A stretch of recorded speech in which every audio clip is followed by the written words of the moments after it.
आत्मा था। वो क्या था मैं नहीं जानती, आप कहाँ कहाँ से जुड़े हैं, कहीं से भी जुड़े हो तो एक महान शक्ति को तो सब मानते हैं। नाम कोई दे, कोई ईश्वर दे, कोई गॉड दे, कोई खुदा दे, कोई कुछ भी दे, अल्लाह दे, कुछ दे, पर वो एक शक्ति तो है, सब मानते हैं ना, एक शक्ति है। वो शक्ति जिसको मैं परमात्मा का नाम दे रही हूँ, वो शक्ति जो परम आत्मा है। परमात्मा क्या है? परम आत्मा। उसके बाद हम सब में भी एक एक आत्मा है, हम सब में भी, लेकिन परमात्मा परमात्मा तो एक है।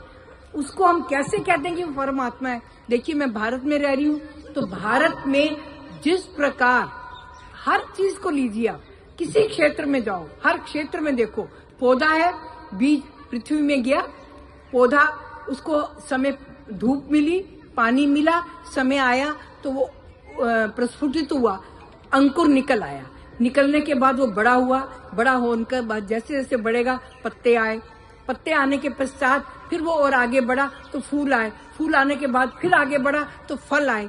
किसी भी पौधे को लो, ये जो मैं बता रही हूँ ये मेरे भारत में नहीं है केवल, ये आप चीन में जाओ, आप अमेरिका में जाओ, आप जापान में जाओ, आप जर्मनी में जाओ, सब जगह यही एक क्रम चल रहा है, व्यवस्था यही चल रही है। ठीक इसी प्रकार, आइए जी, आपका स्वागत है, आइए। थोड़ा इधर है,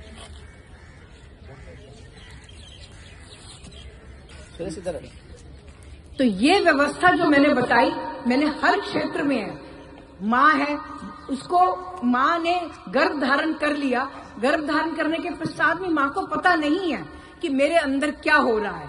ये एक शक्ति है जो उसमें गर्भ को आगे आगे बढ़ा रही है। उसके बाद पहले बच्चा पैदा होता है, बच्चा फिर आगे बढ़ता है तो बालकपन हुआ, फिर युवा हुआ, युवा के बाद प्रौढ़ हुआ, प्रौढ़ के बाद जरावस्था में बुढ़ापे में आया, बुढ़ापे के बाद मृत्यु को प्राप्त हुआ। ये जो क्रम है, कोई पहले बूढ़ा नहीं पैदा हुआ, कोई पहले जवान नहीं पैदा हुआ, बच्चे से ही ये क्रम चल रहा है। ये क्रम मेरे भारत में नहीं, पूरे ब्रह्मांड में चल रहा है। तो कोई तो शक्ति है जो इस क्रम को चला रही है और बिल्कुल क्रम ठीक चल रहा है।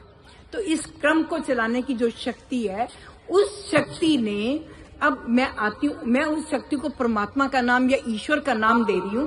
उस शक्ति ने अवश्य ही ये सोचा होगा कि मैं जब ये संसार बना रहा हूँ, अभी इसके ऊपर भी मैं बताऊंगी ये संसार बना कैसे, कभी किसी प्रवचन में, क्योंकि वेद एक ऐसा ज्ञान है। अब मैं, ये संसार विधि है, ये संसार विधि है, और ज्ञान, वेद का ज्ञान विधान है, वेद का ज्ञान विधान है। वो बताता है, वेद के मंत्र हमें ये बताते हैं कि इस संसार में आप आए हो तो आप कैसे रहना सीखोगे।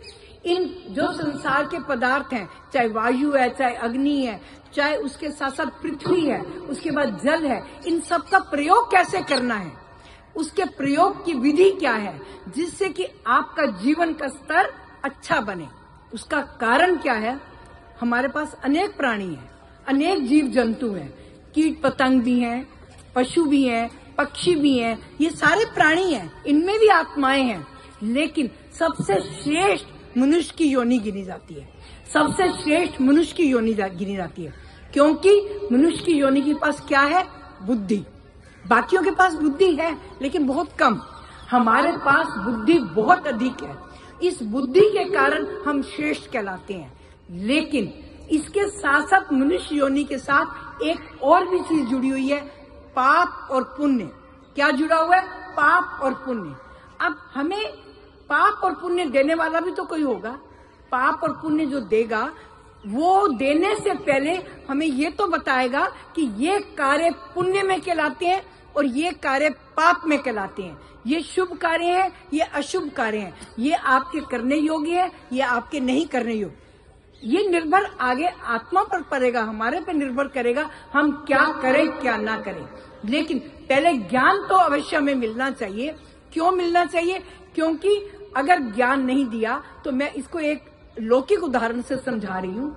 मैं सड़क पे जा रही हूँ, अगर मुझे सड़क के नियम बताने वाले ने पहले नियम नहीं बताए कि ये लाइट, हमने भारत में हम लेफ्ट ड्राइव करते हैं, कहीं कहीं किसी और देशों में राइट ड्राइव भी है। अगर लेफ्ट ड्राइव, गाड़ी को लेफ्ट चलाना है, आपने लाइट आ गई है, इस लाइट पे रुकना है, इस पे आपने खड़े हो जाना है, इस पे आपने हरी पे चल पड़ना है। ये ज्ञान पहले दिया जाता है। अगर ज्ञान नहीं दिया तो कोई मुझे दंड भी नहीं दे पाएगा। दंड देने का अधिकारी तभी है पहले ज्ञान दिया जाए। तो मुझे सड़क के नियमों का ज्ञान पहले दिया गया, बाद में मैंने उन नियमों का पालन नहीं किया, तब मुझे दंड देने का अधिकारी है, मुझे दंड मिलेगा। ठीक, ये कहाँ से सीखा? ये वही परमात्मा से सीखा। परमात्मा ने वेद के आधार पर हमें ये ज्ञान दिया है। हम संसार में आ तो गए हैं और हम श्रेष्ठ प्राणी हैं। अगर हम शुभ कर्म करेंगे तो हम पुण्य के अधिकारी बन जाएंगे, और अगर हम बुरे कर्म करेंगे तो हम पाप के अधिकारी बन जाएंगे। और उसके आधार पर क्या होगा, क्योंकि परमात्मा न्यायकारी है। आप सब मानते हो न्यायकारी है, तो वो न्यायकारी जब है तो वो उस पाप जब हम करेंगे तो हमें इस मनुष्य योनि से निम्न योनियों में, नीचे की योनियों में भेज देगा। और अगर हम पुण्य कर्म करेंगे तो मनुष्य योनि में आज हम जहाँ हैं इससे भी श्रेष्ठ मनुष्य योनि में आगे जाएंगे। मनुष्य से भी श्रेष्ठ देव बन सकते हैं, इससे भी आगे बढ़ सकते हैं। तो ये कैसे होगा? ये हमारे कर्म पे आधार पर होगा। लेकिन वो कर्म बताने पहले आवश्यक है। तो इसी प्रकार सृष्टि जब बनी, ये संसार जब बना, उसके बनने के बाद जब मनुष्य इस संसार में प्राणियों की, मनुष्य की उत्पत्ति नहीं, पहले प्राणियों की उत्पत्ति कहते हैं। मनुष्य की उत्पत्ति सबसे बाद में हुई। पहले पेड़ पौधे वनस्पति की उत्पत्ति होती है, उसके बाद छोटे छोटे जीव जंतुओं की उत्पत्ति होती है, उसके बाद पशु पक्षियों की उत्पत्ति होती है, सबसे अंत में मनुष्य योनि की उत्पत्ति होती है। क्योंकि इन सब चीजों की मनुष्य को आवश्यकता है। जिस चीज की मनुष्य को आवश्यकता है उन सब की उत्पत्ति पहले हो जाती है। ये जो मैं आपको ज्ञान दे रही हूँ ये मेरा ज्ञान नहीं है। ये ज्ञान किसका है? वेद का है। ये ज्ञान किसका है? वेद का है। और वेद शब्द का अर्थ क्या है? अब मैं थोड़ा सा आपको एक शब्द संस्कृत, आप शायद कोई जानता है कि नहीं जानता, संस्कृत का मैं उसको 4 बार बोलूंगी, फिर हिंदी में बताऊंगी। संस्कृत में एक धातु होती है, उसके साथ प्रत्यय और प्रत्यय लगने से वो शब्द बन जाता है। विद धातु है। विद धातु, उस विद धातु का अर्थ 4 है। विद ज्ञाने अर्थात विद धातु से वेद शब्द बना है, जिसका अर्थ है ज्ञान। विद के साथ विद से सत्तायाम, ये भी अर्थ बनता है। और विद लाभ